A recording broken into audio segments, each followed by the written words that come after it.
faithfully sharing insights and interpreting great books from around the world. Hi, this is Sally with Book Talks. Today I'm introducing the book called The Collapse and Expansion of Chinese Civilization. This is also the fifth volume in the Xuanxue series on Chinese history. The author of this book is Kawamoto Masaki, a renowned Japanese historian and professor at Kyushu University. This book covers the history of China's Wei, Jin, and Southern and Northern Dynasties period. The Wei, Jin, and Southern and Northern Dynasties was a unique period in Chinese history, sandwiched between the Qin Han and Sui Tang empires, lasting nearly 400 years, from 220 AD to 589 AD. During those 400 years, different ethnic groups and political factions took turns on the stage. Conflicts between Han Chinese and non-Han peoples, as well as class tensions, were unprecedentedly intense, leading to widespread social turmoil. But on the flip side, long-term ethnic integration and cultural exchanges greatly boosted the progress of Chinese civilization. In southern China back then, many great intellectuals like Tao Yuanming and Wang Shiji emerged, revered by later generations. Meanwhile, in northern China, Buddhism flourished, and today we can still see numerous Buddhist cultural relics from that era. For example, the Yungam grottos and Longmen grottos we know today.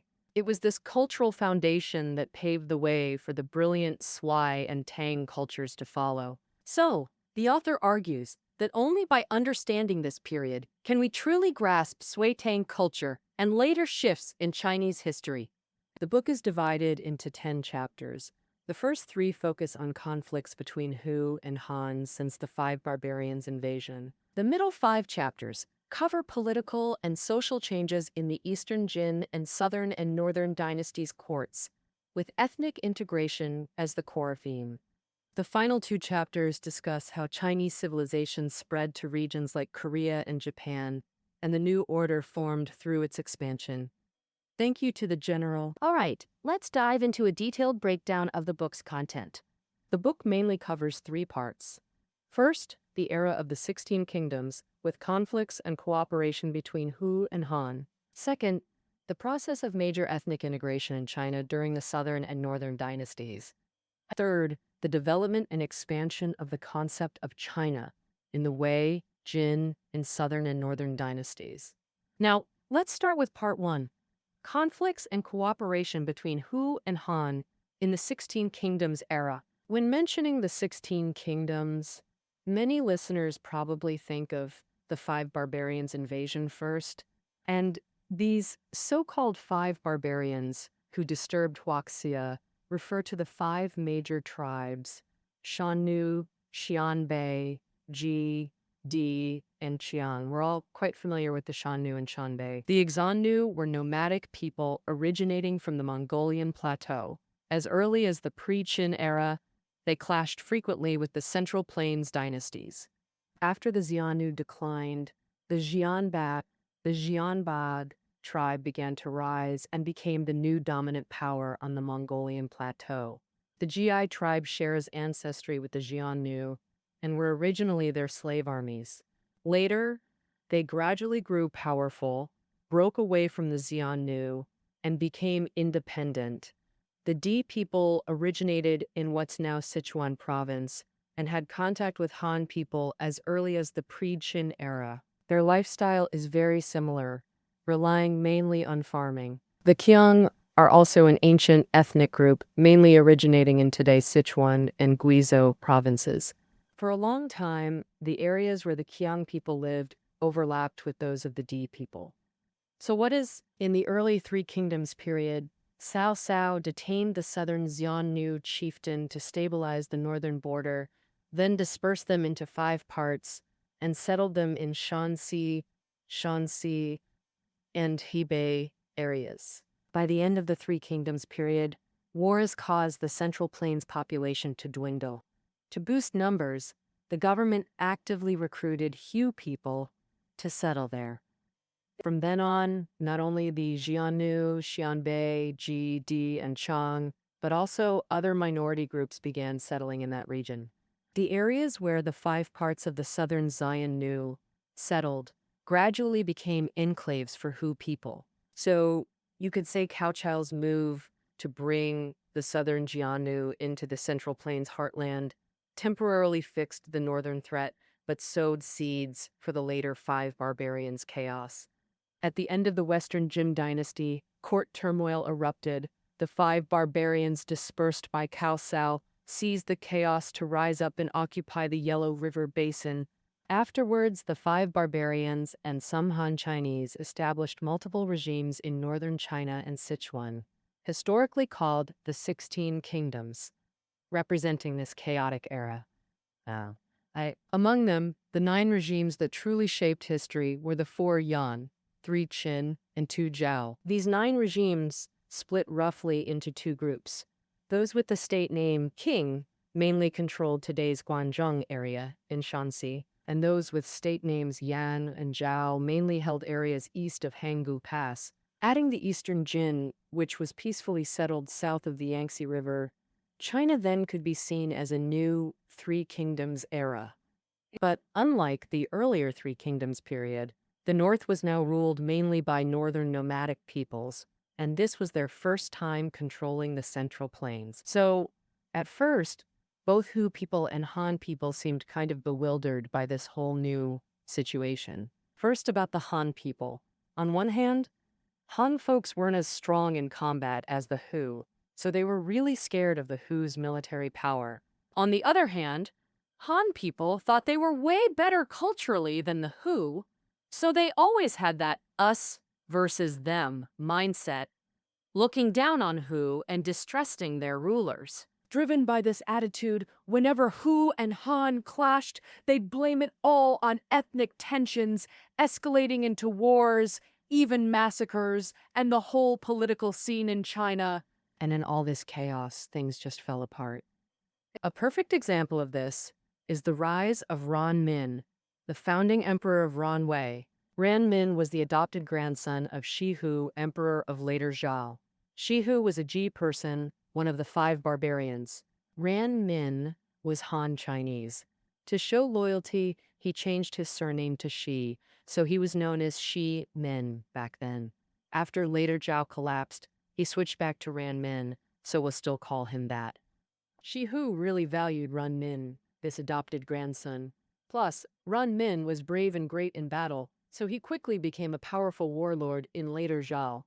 After Shi Hu died, the crown prince Shi took over and Ran Min started stirring things up. He deposed the new emperor Shi, then put Shi Zun and Shi Jian on the throne one after another. For a while, he ruled everything, but became everyone's target. In 359 AD, Emperor Shi Jian tried to kill Ran Min to grab back power, but the plan flopped. Then, Ran Min took control of later Zhao's capital, Ye City, and announced, "Those loyal stay. Others can leave freely." At that point, people in the city saw their emperor gone, feared chaos, and chose to flee. Meanwhile, Han folks outside the city, since martial law was lifted, got ready to enter and find work. This different behavior from Hu and Han gave Ran Min a wrong idea. If they're not my people, their hearts must be against me. So, Ran Min broke his word, ditched the let dissenters leave promise, and instead issued the kill Hu order, slaughtering Hu people wildly. During this, not only were tons of Hu killed, but even some Han with high noses and beards who looked like Hu got massacred. Because of this, Hu-Han conflicts in Guangdong got way worse. Ranwei, the regime Ran Min set up by replacing the Ji, was super short-lived due to his cruelty, gone in just 2 years. Now, on the Hu side, Hu people had total dominance in the military. So, when facing Han disobedience, they often liked to use brutal violence to crush it. For example, early in the 16 Kingdoms period, Han warlord Shu Kan joined the later Zhao regime founded by the Ji people, but rebelled later due to the emperor's suspicion. Later, Shu Kan was killed by Shi Hu, a later Zhao general. His followers surrendered with their troops, but later Zhao didn't absorb them. Instead, they buried all soldiers alive. On the other hand, as we said before, some Hu rulers were entering the Central Plains for the first time, so they didn't truly see themselves as masters of this land. Take Yao Cheng, founding emperor of later Qin. He was Qiang, one of the 5 barbarians. Maybe because his grandpa and dad held high posts in Han dynasties, he subconsciously thought Hu couldn't be son of heaven, and that Han ruled Eastern Jin was the real deal. So while alive, Yao Cheng taught his daughters to return to Eastern Jin after he died. It was this mixed, delicate mindset that made Hu and Han start trying cooperation over killing. But since this was brand new, the early leaders clearly didn't get it right. For instance, former Qin's D-Emperor Fujian overdid it with Han cooperation. After unifying the north, Fujian acted like ruler of all, so he trusted Han, Xianbei, and other outsiders completely, even hurting his own people for them. Once, D. Noble Fan Shi argued with Han Chancellor Wang Men. Losing the debate, Fan got mad and beat Wang. Hearing this, Fujian flew into a rage and had Fan executed. Wang Men was fine, but Fan lost his life. This made Dai people feel the emperor was pushing them away and backing outsiders. But back then, in former Qin, whether Han or Xianbei, they just submitted to Fujian, so loyalty was shaky. And his own D tribe was furious at his favoritism, shaking former Qin's foundations. Later, when Fujian marched south to attack Eastern Jin, just a small defeat made morale collapse and troops flee. Xuanxue, a Xianbei noble who'd submitted to Fujian, seized the chance to rebuild his state and even invade former Qin.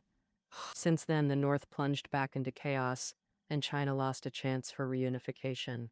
So, during the Eastern Jin and 16 Kingdoms period, did the ethnic fusion between Hu and Han become ineffective? Not at all. Historically, this discordant clash and collapse laid the groundwork for future progress. Sir, this is also the second part we'll cover today, the great ethnic fusion of the Northern and Southern Dynasties era. The so-called Northern and Southern Dynasties refers to 2 major state systems divided by the Qinling Mountains and Huai River. After Eastern Jin fell, 4 regimes emerged in southern China: Song, Qi, Liang, and Chen, collectively known as the Southern Dynasties by historians. In the north, after the 5 barbarians' chaos, 5 dynasties followed: Northern Wei, Eastern Wei, Western Wei, Northern Qi, and Northern Zhao. Despite frequent changes and splits, these were led by Xianbei rulers and are collectively called the Northern Dynasties. Now, let's examine the ethnic fusion in the Northern and Southern periods separately. First, the Southern Dynasties. Since Qin and Han times, China's political and economic hubs were in the north, while the southern Yangtze region was long viewed as uncivilized land. At the end of Western Jin, endless wars in the Yellow River Basin forced northern elites to migrate to the Huai and Yangtze regions, known historically as the southward migration of the gentry. The arrival of these northern elites brought advanced culture and production techniques to the south. Minority groups in the Yangtze Basin, hindered by rugged terrain, were mostly tribal and lacked organization to resist Han settlers, so they quickly yielded to Han's advanced economy and culture, starting assimilation. For example, in Jinzhou, during the Wei, Jin, and Northern Southern dynasties, now Hubei and Hunan, many minorities lived, called the Man people. In the Three Kingdoms era, Shamok, a Man chieftain, born in Wuling Mountains in modern Hunan, once helped Liu Bei attack eastern Wu. By the Eastern Jin period, to defend against northern minority invasions, the court stationed elite troops to control key military strongholds in the Middle Yangtze. In Jingzhou, positions like Southern Man Commandant were created to oversee them. The Man tribes. During this time, court intervention led to frequent Man-Han contact, and many Han cultural and production methods were adopted. After entering the Northern Southern dynasties, the Liu Song court in the south required Han to pay heavy corvée labor on top of taxes, while compliant Man people only had to pay grain. So, back then, many Han people fled into man tribes to avoid corvée labor, which objectively further promoted the fusion of Han and Man ethnic groups. By the end of the Northern and Southern dynasties, the Man people in the Jingzhou area were pretty much assimilated by the Han. So, next, let's talk about ethnic fusion in northern China. Simply put, ethnic fusion in the north can be divided into two phases: the Sinicization of Hu people and the Huization of Han people. First, the Sinicization phase of Hu people. As we just mentioned, at the end of the 16 Kingdoms period, the Northern Wei dynasty suddenly rose to prominence, ending the chaos and unifying the north. Northern Wei had strong military suppression capabilities, but compared to their own Shanbei people, the Han population base was just too huge. This made the Northern Wei dynasty's popular foundation very weak, urgently needing Han support to consolidate the nation's foundation. Facing the powerful Northern Wei, the Han elites who hadn't migrated south realized that driving the Hu out of the Central Plains again was unlikely. Cooperating with them and assimilating them into Chinese culture might be a better way out. Thus, both Hu and Han began a new round of political exploration. The first to act was Han politician Kui Hao. Kui Hao came from the aristocratic clan Qinghe Kui, was a veteran of 3 Northern Wei reigns, and had made major contributions to unifying the north, so he was highly trusted by the emperor. To quickly eliminate the division between Hu and Han, Kui Hao proposed the surname ranking reform to Emperor Taiwu of Northern Wei, Tuoba Tao. Based on scholars' origins in different regions and surnames, their surnames were ranked hierarchically. For example, in this period, famous clans like Chenjun, Shishi, and Lang Yelong were all top-tier prestigious surnames. But for those with the surname Shi from Qinghe, since they weren't as prestigious and long established as the Shi clan from Qin Commandery, they couldn't be ranked in the first tier. At the same time, the surname ranking reform also stipulated that nobles of the same rank could only intermarry. For instance, the Shi clan from Chen Commandery and the Wan clan from Langya could marry each other, but the Shi clan from Qinghe, being lower status, couldn't marry into Langya Wang. In Kui Hao's plan, the Xianbei nobility would also be included in the Han surname ranking system, and Hu and Han surnames of the same rank could intermarry. By doing this, Kui Hao blocked internal marriages within Hu and Han to some extent, forcing them to accelerate intermarriage with surnames of the same rank from different ethnic groups. The ethnic fusion between Hu and Han faced strong resistance. Most Xianbei nobles, relying on their military might, saw Han people as inferior servants and refused to intermarry, forcing Kui Hao's reforms to halt. Kui Hao himself then suffered revenge from Xianbei nobles and died bitterly. Later, Emperor Taiwu Tuoba Tao died, causing internal chaos in Northern Wei court, and the Sinicization issue was shelved. It wasn't until his grandson, Emperor Shaowen Tuoba Hong, took the throne that Northern Wei's Sinicization reforms restarted. In 494 AD, Emperor Shaowen led ministers and troops south under the pretense of attacking the southern dynasties. Halfway, he cited unfavorable timing and geography to stop advancing, and told his ministers, "Returning with the army now would be too humiliating. To save face, it's better to switch from a southern campaign to relocating the capital. This way, we can give an explanation to the world." Thus, Emperor Shaowen coaxed and deceived the Xianbei nobles into moving the capital to Luoyang. Indeed, it has long been one of the political and cultural hubs of Han dynasties, making it a perfect spot for Sinicization reforms. As expected, after the move, Emperor Shaowen quickly launched the largest Sinicization reform since the Wei, Jin, and Northern-Southern dynasties. He promoted Han surnames, Han clothing, and Sinicization across the Xianbei ruling group, and personally led by changing the imperial surname from Tuoba to a Han one. The Yuan surname is like that of the great poet Yuan Zhen.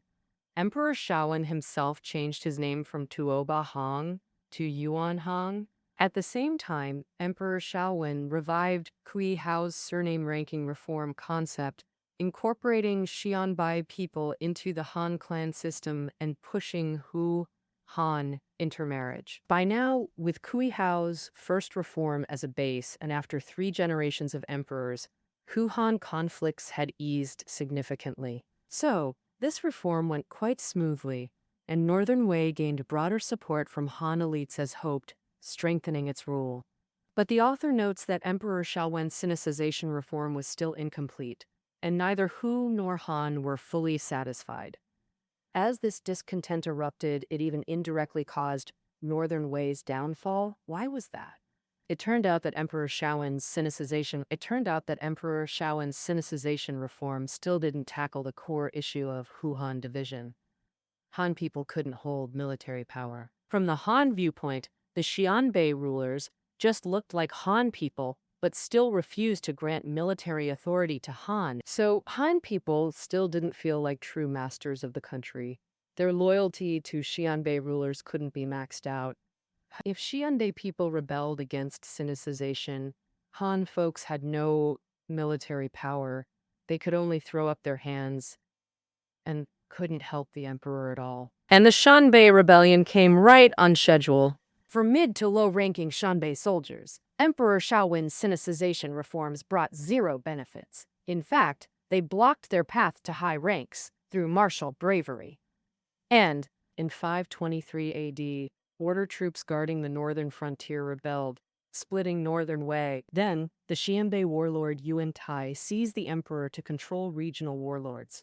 Though powerful in Western Wei, Yuan Tai faced a serious challenge: troop shortages. The Northern Border Rebellion involved 6 garrisons, historically called 6 garrisons. Yuan Tai controlled only 2, while his rival Gao Huan held the rest across the Yellow River. To boost troops and consolidate power, Yuan Tai launched de-Sinicization reforms, the exact opposite of Emperor Shaowen's policies. Yuan Tai stopped targeting Xianbei people and instead focused reforms on Han aristocrats. He enforced Xianbeiization of Han nobles, demanding they change Han surnames to Xianbei ones. For example, ancestors of Sui dynasty emperors changed from Yang to the Xianbei surname Pulieru. Tang dynasty ancestors changed from Li to Deye. Yuan Tai then integrated these willing Han into the military system dominated by Xianbei and Xiannu. This expanded 2-garrison force became the 8-pillar system. The 8-pillar system fixed Yuan Tai's troop shortage and greatly eased military pressure from neighbors. The author notes, Yuan Tai's reform seemed historically regressive, but was actually brilliant. As a Xianbei, Yuan Tai's core support was always his people.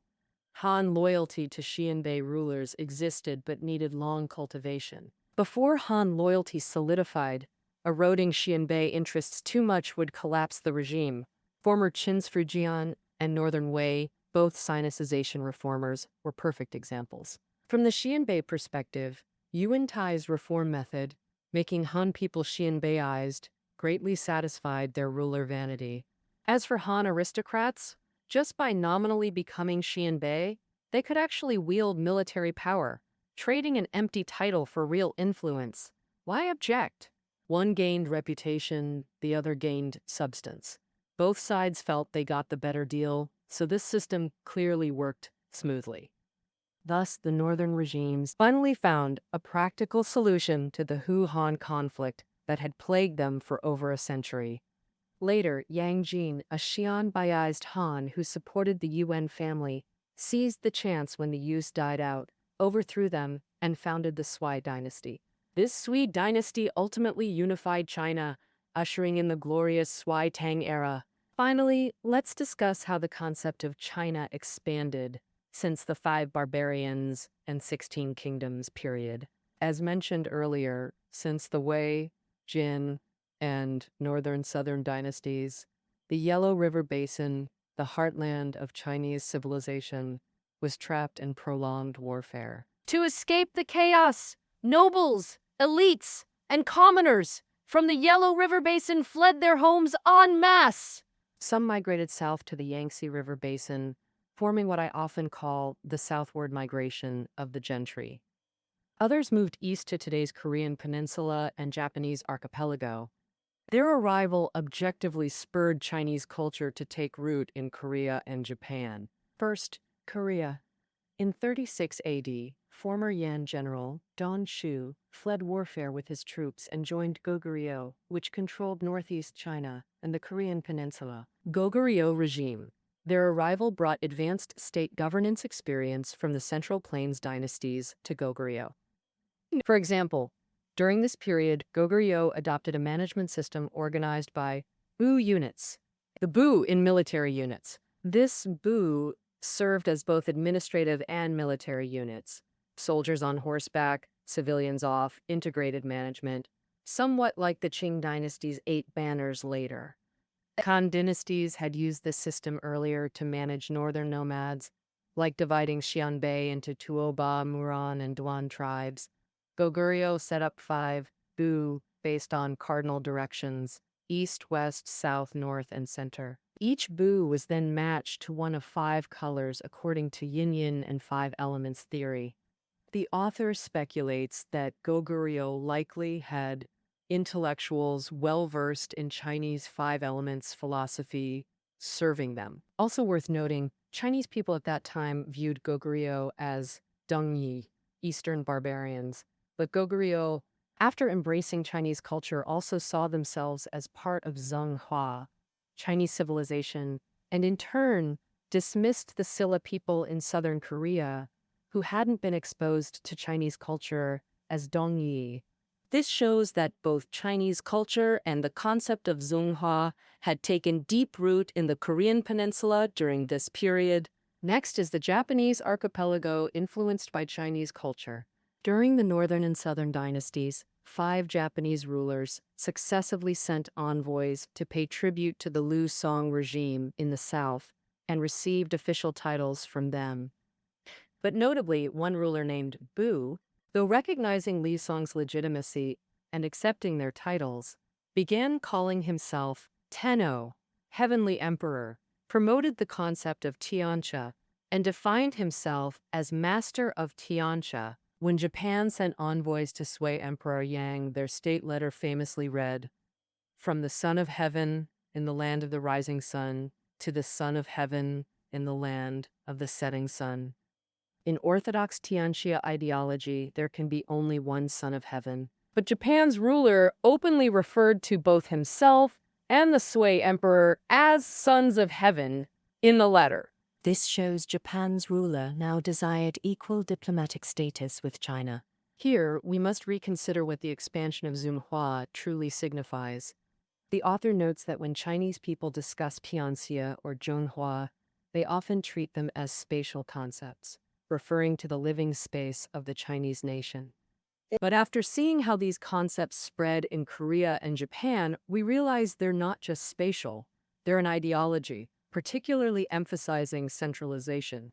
Under this ideology, religions can be diverse, schools of thought can be pluralistic, but all interest groups must submit to the Tianxia agent, the Son of Heaven, to be considered possessing Zhanghua consciousness and obeying Tianxia. Groups outside this Tianxia circle refusing to obey the Son of Heaven would be excluded and deemed barbarians. After adopting the Zhonghua concept, both Korea and Japan imitated this model, seeing themselves as Zhonghua while dismissing areas untouched by Chinese culture as barbarians. For example, ancient Japan's actual ruler, the shogun, was formerly titled Sei Taishogun, barbarian subduing generalissimo. Here, barbarians refers to the indigenous Ainu people in Japan's Hokkaido region. The shogun's legitimacy was precisely built on promoting Chinese culture and the Tianxia worldview. So, the author argues that expanding the Zhanghua concept doesn't mean Korea and Japan saw themselves as part of China. On the contrary, adopting Zhanghua prompted Korea and Japan to mature their political systems and even seek equal diplomatic relations, breaking from China's suzerainty. Well, that's the collapse and expansion of Chinese civilization. And that concludes our interpretation. Reading notes are below the audio. See you next episode.